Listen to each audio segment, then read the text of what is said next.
जय हिंद, जय Bharat and welcome to study capital. अगर आप सीयूटी यूजी का इस बार एग्जाम देने जाने वाले हैं, अगर आप बीए ऑनर्स करना चाहते हैं या बीएससी करना चाहते हैं, तो आपकी लिस्ट में जेएनयू तो ऑफिशियल होगा ही होगा। तो जेएनयू का आपके एलिजिबिलिटी क्राइटेरिया चेंज है। एलिजिबिलिटी क्राइटेरिया में कुछ चेंजेस हो चुके हैं इसके। तो क्या एलिजिबिलिटी क्राइटेरिया मैं पूरा इस बात वीडियो में डिस्कस करूंगा। मैंने ऑलरेडी जेएनयू का बेस्ट सब्जेक्ट कॉम्बिनेशन क्या है फॉर बी ऑनर्स, उसके ऊपर वीडियो ऑलरेडी बना दिया है, तो उसको जाके देख लेना। हालांकि इस बात को मैं इस वीडियो में भी रिपीट कर दूंगा एक बार। एक और चीज, अगर तुमने वीडियो पे क्लिक किया है तो प्लीज वीडियो को लास्ट तक देखना है। मैं लास्ट में तुम्हारी मदद भी करके जाऊंगा। तुमको 2022 के, 23 के एंड 24 के official PYQs plus syllabus send करके जाऊंगा मैं, फ्री ऑफ कॉस्ट, तुमको फ्री में मिल जाएंगे। पर हाँ, सीरियस ऑडियंस को ही चीजें मिलेंगी। ये मैं लास्ट में इसीलिए सेंड कर रहा हूँ कि क्लास में सीरियस ऑडियंस ही बचेगी। इंस्टाग्राम वाली ऑडियंस शुरू के 2-4 मिनट तक टिक पाती है, उनका फोकस लेवल 1-2 शॉर्ट्स बराबर ही होता है, रील्स जैसा, तो लोग तब तक नहीं टिक पाएंगे। अगर आप लोग सीरियस हो तो वीडियो लास्ट तक देखना, लास्ट में तुमको पीवाईक्यू जान वो चीजें मिल जाएंगी, क्योंकि हमारी तैयारी में मोस्ट इंपॉर्टेंट होता है सिलेबस एंड पीवाईक्यू। क्या सिलेबस आ रहा है और किस लेवल क्वेश्चन आ रहे हैं, तुम्हारी सबसे पहली चीज वही होती है तो हमारी तैयारी स्टार्ट करने के लिए। तो पहली मदद तो तुम्हारी मैं ही करके जा रहा हूँ, ठीक है। हमारे जेएनयू एलिजिबिलिटी क्राइटेरिया इस बार चेंज हुआ है। क्या क्या चीजें चेंजेस हुआ है उसके बारे में जल्दी से आ जाते हैं, ठीक है। अच्छा सर, कहाँ से मनगढ़ंत कहानी आपने बनाई चेंज हुआ है? ये रहा ऑफिशियल प्रोस्पेक्टस जेएनयू का, ठीक है। 2025-26 का ही academic session 25-26 undergraduate and certificate of proficiency programmes JNU का है। ऑफिशियल वेबसाइट से डाउनलोड किया गया है। मैं तुमको इसको सेंड भी कर दूंगा व्हाट्सएप में, एक बार खुद से पढ़ना चाहो तो पढ़ लेना, ठीक है। इसमें हॉस्टल की कितनी सीटें हैं, रिजर्वेशन क्राइटेरिया क्या क्या होता है, किस सब्जेक्ट में कितनी सीटें, सारा इन्फॉर्मेशन इसमें अवेलेबल है। अभी हम आ जाते हैं अपने सीयूटी यूजी की ऑफिशियल वेबसाइट में, ठीक है। मैंने ऑलरेडी ओपन करके रखी है। ये रही हमारी सीयूटी यूजी की ऑफिशियल वेबसाइट। इसके तुम यूनिवर्सिटीज वाले सेक्शन में आ जाना। यूनिवर्सिटीज वाले सेक्शन में जाने के बाद तुम सेंट्रल यूनिवर्सिटी तुमको देखने को पड़ेगी, मतलब केंद्रीय विश्वविद्यालय। तो जेएनयू एक केंद्रीय विश्वविद्यालय है। उसके बाद तुम आके चले जाना हमारे सेंट्रल यूनिवर्सिटी, मतलब जवाहरलाल नेहरू यूनिवर्सिटी में। कहाँ पर है जवाहरलाल नेहरू यूनिवर्सिटी, जेएनयू, ये रहा, ठीक है। और ये रहा आपको इसको पूरा एलिजिबिलिटी क्राइटेरिया आपको इसमें देखने को मिल जाएगा। एलिजिबिलिटी क्राइटेरिया यहाँ पे लिखा हुआ है, एलिजिबिलिटी फॉर द प्रोग्राम्स, ठीक है। एलिजिबिलिटी पहले तुमको एक बार मैं जल्दी से बीए ऑनर्स का सब्जेक्ट कॉम्बिनेशन बता देता हूँ। अगर तुमको जेएनयू से बीए ऑनर्स करना है, किसी में भी करना है तुमको बीए ऑनर्स, जेएनयू में केवल फॉरेन लैंग्वेज में ही ऑनर्स होता है। तो अगर तुमको जर्मन में, पश्तो में, अरबिक में, जापानीज में, कोरियन में, रशियन में, किसी में भी ऑनर्स करना है तो तुमको उसके लिए इंग्लिश लैंग्वेज का पेपर देना पड़ेगा और जनरल एप्टीट्यूड टेस्ट का पेपर देना पड़ेगा। That's it. 250 नंबर का इंग्लिश लैंग्वेज का पेपर होगा, 250 नंबर का जनरल एप्टीट्यूड टेस्ट का पेपर होगा एंड आपकी 500 नंबर से मेरिट बनेगी। ये बीए ऑनर्स का। अब सर इसका एलिजिबिलिटी क्राइटेरिया क्या है? एलिजिबिलिटी क्राइटेरिया ये है कि आपके 12वीं में 45% मार्क्स होने चाहिए और आप 12वीं पास होने चाहिए। 12वीं मान लो तुम्हारी सप्लीमेंट्री भी आई है मेरे भाई, और तुम्हारी सप्लीमेंट्री मतलब तुम पास हो गए हो, तुम्हारे टोटल 45% है 12वीं में, तुम जेएनयू का एग्जाम भर सकते हो। कुछ और चीज सर, कितनी कोई मिनिमम एज है क्या सर, कितनी एज वाले अप्लाई नहीं कर सकते? नहीं, जेएनयू में ऐसा कोई एलिजिबिलिटी क्राइटेरिया नहीं है रिगार्डिंग एज, ठीक है। तुम्हारी कितनी भी एज हो, 22 साल, 23 साल, 24 साल तो नहीं होगी मान लो, कितनी भी एज है तुम्हारी, तुम जेएनयू में अप्लाई कर सकते हो। जेएनयू में कोई एज लिमिट नहीं है। 12वीं पास होने चाहिए और 45% होने चाहिए, बस, दैट्स इट, ठीक है। अच्छा सर, मेरा 12वीं के बाद ना 2 साल का गैप हो चुका है, मैंने ग्रेजुएशन नहीं किया, तो गैप सर्टिफिकेट तो देना पड़ेगा या एफिडेविट देना पड़ेगा? वो भी नहीं लगता भाई, कुछ नहीं लगता। केवल जेएनयू का एग्जाम मतलब general test English language exam दो, 12वीं में 45% है, एग्जाम में नंबर स्कोर करो एंड जेएनयू में एडमिशन मिल गया तुमको, ठीक है। और कुछ भी नहीं लगता एलिजिबिलिटी क्राइटेरिया के नाम पे। लोगों ने बस उल जुल का कुछ भी बना कर रखा है कि इतनी एज होनी चाहिए, इतना परसेंटेज होना चाहिए, कुछ भी नहीं है। साथ साथ तुम्हारे यहाँ पे एलिजिबिलिटी प्रोग्राम लिखा हुआ है, सीनियर स्कूल सर्टिफिकेट 10+2 और equivalent examination from recognised board, मतलब किसी रिकॉग्नाइज्ड बोर्ड से आपके 12वीं में 45% मार्क्स होने चाहिए। The candidate who are due to appear in senior secondary school examination are eligible to apply. जिनका 12वीं अभी चल रहा है वो भी एलिजिबल है अप्लाई करने के लिए। कोई यहाँ पे एज के बारे में लिखा हुआ है, कोई यहाँ पे परसेंटेज के बारे में लिखा हुआ है क्या, कितनी परसेंट होनी चाहिए? कुछ भी नहीं चाहिए, केवल 45% मार्क्स और 12वीं। बाकी यहाँ पे लिखा हुआ जो अलग अलग बोर्ड है उनमें कौन कौन से बोर्ड रिकॉग्नाइज है, तो हमारे इतने काम की चीजें नहीं है। आपके लिए बस इतनी चीज एलिजिबिलिटी क्राइटेरिया में है। ये बी ऑनर्स का है सर। बाकी जगह एलिजिबिलिटी क्राइटेरिया चेंज होगी, किसी में एलिजिबिलिटी क्राइटेरिया चेंज नहीं मेरे भाई, ठीक है। तुमको अगर बी ऑनर्स करना है, जर्मन करना है, पर्शियन करना है, रशियन करना है, कुछ भी आपके लिए एक्जैक्टली सेम है, कुछ भी आपके लिए चेंज नहीं है ना। चलो अब हम देख लेते हैं बीएससी आयुर्वेदा में। बीएससी आयुर्वेदा में क्या है सर, अगर आप 12वीं में आपको 45% मार्क्स होने चाहिए, दैट्स इट, ठीक है। और OBC category non creamy candidate are eligible to 10% relaxation in the percentage of marks in qualifying examination in relation of open category, ठीक है।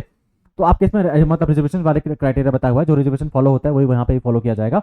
बाकी यहाँ पे भी कोई एज नहीं है, कोई गैप सर्टिफिकेट नहीं है, 12वीं पास, 45% मार्क्स, दैट्स इट, ठीक है। और बीएससी प्रोग्राम आयुर्वेदा करने के लिए तुमको कौन कौन सा पेपर देना पड़ेगा वो यहाँ पे लिखा हुआ है। They are required to opt for Sanskrit test, physics, chemistry, biology, code, mathematics and general aptitude test for the admission in JNU. Out of these subjects, Sanskrit paper, physics, chemistry and general aptitude test are compulsory, ठीक है। अगर तुमको BSc Ayurveda इन biology करना है, program in Ayurveda and biology करना है, तो तुमको कौन सा पेपर देना पड़ेगा सर? तुमको जनरल टेस्ट का पेपर देना पड़ेगा, फिजिक्स का देना पड़ेगा, केमिस्ट्री का देना पड़ेगा, बायोलॉजी का देना पड़ेगा, मैथमेटिक्स का देना पड़ेगा एंड संस्कृत का देना पड़ेगा। इसमें से कुछ सब्जेक्ट कंपलसरी है जिनका पेपर तो देना ही देना पड़ेगा, जो है संस्कृत, फिजिक्स, केमिस्ट्री और जनरल एप्टीट्यूड टेस्ट, ये कंपलसरी है, देना ही देना पड़ेगा एंड आप फिर एडमिशन ले सकते हो। मैं आपको शेयर भी कर दूंगा, आप और पढ़ना चाहते हो पढ़ लेना। उसके बाद अगर आपको और भी कोर्सेज यहाँ पे ले हो, यहाँ हमारे सर्टिफिकेट ऑफ प्रोफिशिएंसी कोर्सेज है, इनका भी एलिजिबिलिटी क्राइटेरिया सेम होता है, वही सेम चीज़ यहाँ पे फॉलो की जाती है। इंग्लिश लैंग्वेज का पेपर दे देना, जनरल टेस्ट का पेपर दे देना, काम बन जाएगा बस।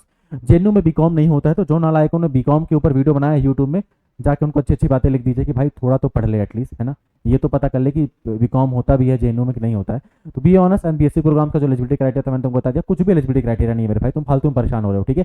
हाँ, बीएचयू का थोड़ा चेंज है, बीएचयू में एक एज लिमिट है, जेएनयू में नहीं है। कोई भी एज मैटर नहीं करता, 12 में 45% मार्क्स होने चाहिए, तो चाहे तुम फेल हुए हो चाहे तुम्हारी सप्लीमेंट रहे, बस 45% मार्क्स से पास हो, दैट्स इट, ठीक है, ना कोई गैप सर्टिफिकेट मैटर करता है। ये रहा हमारे जेएनयू का एलिजिबिलिटी क्राइटेरिया।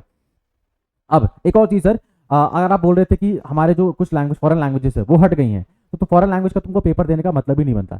जेएनयू में जितना भी ऑनर्स होता है उसमें तुम्हारा जो एडमिशन प्रोसेस है वो तुम्हारे केवल इंग्लिश लैंग्वेज और जनरल एप्टीट्यूड टेस्ट से लिया जाता है। जो तुम फॉरेन लैंग्वेज सीखोगे ना, जर्मन फ्रेंच, वो वहां जाके सीखोगे, तुमसे पहले से आना जरूरी नहीं है, ठीक है। और एक दो अफवाह और क्लियर कर देता हूँ मैं, कुछ लोग कहते हैं कि जेएनयू में पेपर क्लियर करने के बाद इंटरव्यू होता है, नहीं, ऐसा कुछ भी नहीं होता भाई, है ना। सिंपल सा पेपर देना है, मेरिट आएगी, तुम्हारा नाम एडमिशन आएगा, तुम जाना, फीस जमा करना है, तुम्हारा एडमिशन हो चुका है, वहां जाके तुम पढ़ाई करोगे, कोई इंटरव्यू नहीं होता है, ठीक है। चलो, अब मैं अपना वादा पूरा कर देता हूँ, तुमको 2022 एंड 23 के 24 के पीवाईक्यू प्रोवाइड कर देता हूँ। अगर तुमको 2022 एंड 23 के पीवाईक्यू चाहिए तो इस व्हाट्सएप नंबर नीचे कमेंट बॉक्स में एक व्हाट्सएप चैनल का लिंक दिया हुआ है, जाकर उसको ज्वाइन कर लेना, वहाँ पे तुमको 2022 के एंड 23 के पीवाईक्यू मिल जाएंगे। गूगल ड्राइव कर लेंगे, ओपन करना, सारे पीवाईक्यू देकर रखे मैंने, डाउनलोड करना, तुम्हारे हाथ में पीवाईक्यू आ चुका है। 2025 का मैंने सिलेबस वाला लिंक भी देख रखा है गूगल ड्राइव का, जाना, वहाँ पे तुमको सिलेबस भी मिल जाएगा, ठीक है। 2024 के पीवाईक्यू पाने के लिए तुमको इस व्हाट्सएप नंबर में मैसेज करना पड़ेगा 9198451120, और ऑफिशियल पीवाईक्यू है, कोई सैंपल पेपर नहीं भेज रहा हूँ मैं, ऑफिशियल पीवाईक्यू है, ठीक है। कैसे दिखा भी देता हूँ, देखो ये तुम्हारी गूगल ड्राइव के लिंक है, सीयूटी यूजी 2024 के पीवाईक्यूज हैं, अकाउंट्स के, एग्रीकल्चर के, अरबिक के, बंगाली के, बायोलॉजी के, बिजनेस स्टडीज के, केमिस्ट्री के, कंप्यूटर साइंस के, इकोनॉमिक्स के, इंग्लिश के, एनवायरमेंट के, फैशन स्टडीज के। अच्छा, जनरल के सर 3 पेपर है, 3 पेपर मतलब 3 शिफ्ट में पेपर हुआ था, तो मैंने तीनों पेपर सेंड कर दिए हैं तुमको, ठीक है, सारे के सारे। योगा तक का पेपर तुमको यहाँ पे मिल जाएगा, तो तुमको सारे के सारे पीवाईक्यू मिल जाएंगे 22, 23 एंड 24 के साथ, तुमको सिलेबस वाला भी सेंड कर दूंगा मैं, ठीक है। 2024 का पाने के व्हाट्सएप में मैसेज कर देना, ये हमारा टेक्निकल टीम का नंबर भी है, तो बस इतना लिख देना, सर मुझे इस डोमेन सब्जेक्ट के पीवाईक्यू चाहिए, जनरल टेस्ट का पीवाईक्यू चाहिए, तुमको सेंड कर दिया जाएगा। मान लो तुमको कोई डाउट है मेरे भाई, तो तुम मैसेज कर देना, ये हमारा हेल्पलाइन नंबर भी है, तो तुम्हारे डाउट का रिप्लाई मैं खुद करूंगा, है ना।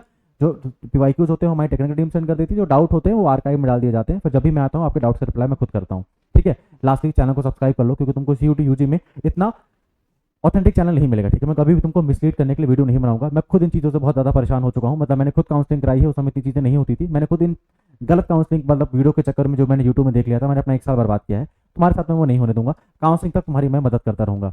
लास्टली अगर आप हमारे साथ जुड़ के तैयारी करना चाहते हो तो इंडिया का मोस्ट अफोर्डेबल क्रैश कोर्स हमारे साथ ज्वाइन कर सकते हो। अफोर्डेबल बस मार्केटिंग बोलने के लिए नहीं बोल दिया मैंने, सच में 999 में तुमको पूरा का पूरा जनरल टेस्ट एंड 2 लैंग्वेज पढ़ा दी जाएंगी। जनरल टेस्ट में तुम्हारे history, geography, politics, science, general science, static, GK, current affairs, mathematics and reasoning, ये पूरा होगा, जिसमें तुमको पूरा जीके जीएस मैं ही कवर कर रहा हूँ, ठीक है। एंड लैंग्वेज तुम्हारे इंग्लिश, हिंदी लैंग्वेज पढ़ा दी जाएगी, तुमको जो पढ़ना है तुम वो पढ़ लेना। प्राइस है केवल 999, साथ में तुमको टेस्ट सीरीज फ्री मिलेगी, 15 टेस्ट की, 5 टेस्ट नहीं, लोगों की टेस्ट सीरीज 999 में आती है, ठीक है। टेस्ट सीरीज तुमको इसके अंदर फ्री मिल जाएगी। एक और चीज, ये मत सोचना कि प्राइस कम रखा है तो अच्छा नहीं, मतलब कंटेंट अच्छा नहीं होगा, इस लेवल, इस प्राइस पे इस लेवल कंटेंट कोई भी नहीं पढ़ा पाएगा तुमको, ठीक है। हाँ, लाइव क्लासेस मिलेंगी, मान लो तुम लाइव नहीं देख पाए तो रिकॉर्डेड देख लेना, स्टडी मटेरियल बनाया मिलेगा इंग्लिश हिंदी में, क्योंकि नोट्स बनाने का समय हमारे पास है नहीं। टेस्ट सीरीज फ्री ही मिलेगी, और स्पेशल गाइड में टॉप मेंटर्स, मतलब तुम्हारी काउंसलिंग तक तुम्हारे पास मेरा व्हाट्सअप नंबर रहेगा, या उसके बाद भी रहेगा, एंड तुम मुझसे जब तक हेल्प चाहोगे मैं तुम्हारी हेल्प करूंगा, मतलब तुम्हारे बिना बोले मैं तुम्हारी हेल्प करूंगा, इसमें कोई वाले बात ही नहीं है। आपके जितने भी नंबर आएंगे, आपको बेस्ट कॉलेज कौन सा मिल सकता है, आपके लिए बेस्ट करियर ऑप्शन कौन सा हो सकता है, हर चीज आपको गाइड किया जाएगा। प्राइस केवल 999 है। इससे ज़्यादा तुम लोग महंगी अपने लिए पैंट और शर्ट खरीद लेते हो, या कभी बर्थडे पार्टी करने जाते हो तो ज़्यादा पैसा खर्च कर देते हो, तो अब ये बहाना नहीं है तुम्हारे पास कि मेरे को तैयारी के लिए अच्छा सोर्स नहीं मिला, ये बहाना नहीं चलेगा, ठीक है। लास्टली अगर तुम चाहते हो सर पूरा पैकेज ही पढ़ा दो, आप भी 3 डोमेन सब्जेक्ट कवर करा दो, जीटी भी कवर करा दो, लैंग्वेज भी कवर करा दो, तो ऐसा अगर तुमको बीए, बीएससी, बीकॉम का किसी का भी पैकेज चाहिए तो 1999 में अवेलेबल है, ज्वाइन कर सकते हो। लास्टली अगर आप इसको ज्वाइन करने के लिए हमारी सीयूटी स्टडी कैपिटल ऐप को डाउनलोड कर लेना प्ले स्टोर से, एंड डाउनलोड करने के बाद तुम यूजी वाले सेक्शन में जाना, कोर्स को परचेज करना, परचेज करने के बाद आपको हमारे साथ डायरेक्टली क्लासेस ऑलरेडी स्टार्टेड है, जुड़ जाओगे, ठीक है। मान लो कोई दिक्कत आ रही है तो 9336257345 इस व्हाट्सएप नंबर पे मैसेज कर देना। अब मैं तुमको नेक्स्ट वीडियो मिलता हूँ, और जिसमें हम लोग बीएचयू की क्राइटेरिया एंड डीयू की क्राइटेरिया के बारे में कवर करेंगे, साथ में फिर मैं जनरल एप्टीट्यूड टेस्ट का डिटेल सिलेबस भी लेके आने वाला हूँ। अभी के लिए मोस्ट इंपॉर्टेंट है, तुम पीवाईक्यू डाउनलोड करो, सिलेबस देखो, और कल से पढ़ाई करना शुरू कर दो मेरे भाई। चाहे तुम कोर्स ज्वाइन कर रहे हो नहीं फर्क पड़ता, चाहे ज्वाइन कर रहे हो उससे कोई फर्क नहीं पड़ता, एट लास्ट तुमको दिन में 2-3 घंटा पढ़ाई करना है, दैट्स इट। एंड वो करोगे तो तुम इस साल एक बहुत अच्छी यूनिवर्सिटी लेके चले जाओगे, ठीक है। कल सुबह उठ के पढ़ाई करना है। अभी पीवाईक्यू डाउनलोड कर लो, सिलेबस डाउनलोड कर लो। मैं तुमको नेक्स्ट वीडियो मिलता हूँ। अभी के लिए धन्यवाद। जय हिंद, जय भारत।